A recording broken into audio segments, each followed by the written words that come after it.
मला वाटत आहे की हा रस्ता पण फुल होऊन जाणार आहे. हा हॉल फार छोटा पडणार आहे.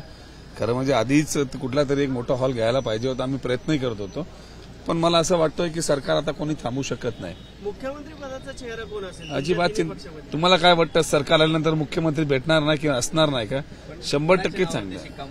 कोणाच्या चेहऱ्यावर तुम्ही लढणार? सगळे एकत्र बसूनच निर्णय घेऊया कोण मुख्यमंत्री होतोय.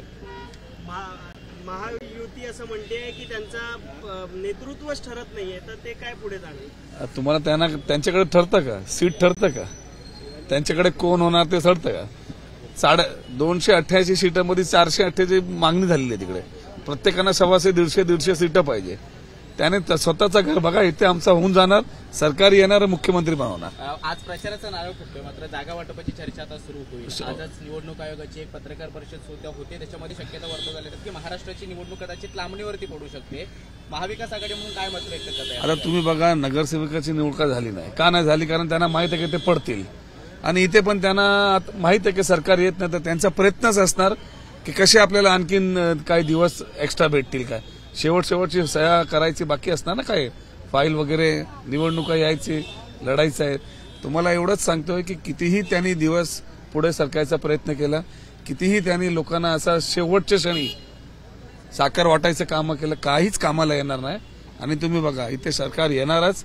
आणि हे जे आज त्यांचा बोगसगिरी जे चालू आहे, आणि तुम्ही बघा 100% जेवढे बंड त्यांच्यामध्ये होणार आहे येत्या काळामध्ये, तुम्ही बघा. ते आज निर्धार मेळावा होतोय, कुठला निर्धार तुम्ही आजच्या मेळाव्यातून करताय?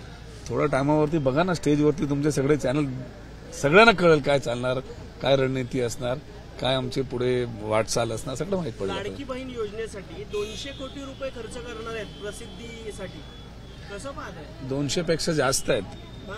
तुमच्याकडे जे माहिती आहे ती चुकीची आहे.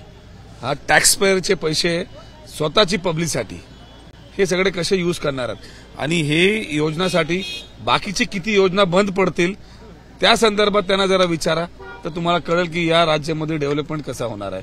आणि ही जी योजना चालू केली ती चांगली योजना आहे. याच्यात आणखीन आम्ही भर टाकूया, आणि जे बहीण आहेत त्यांच्यावरती अन्याय कधीही ही सरकार करणार नाही.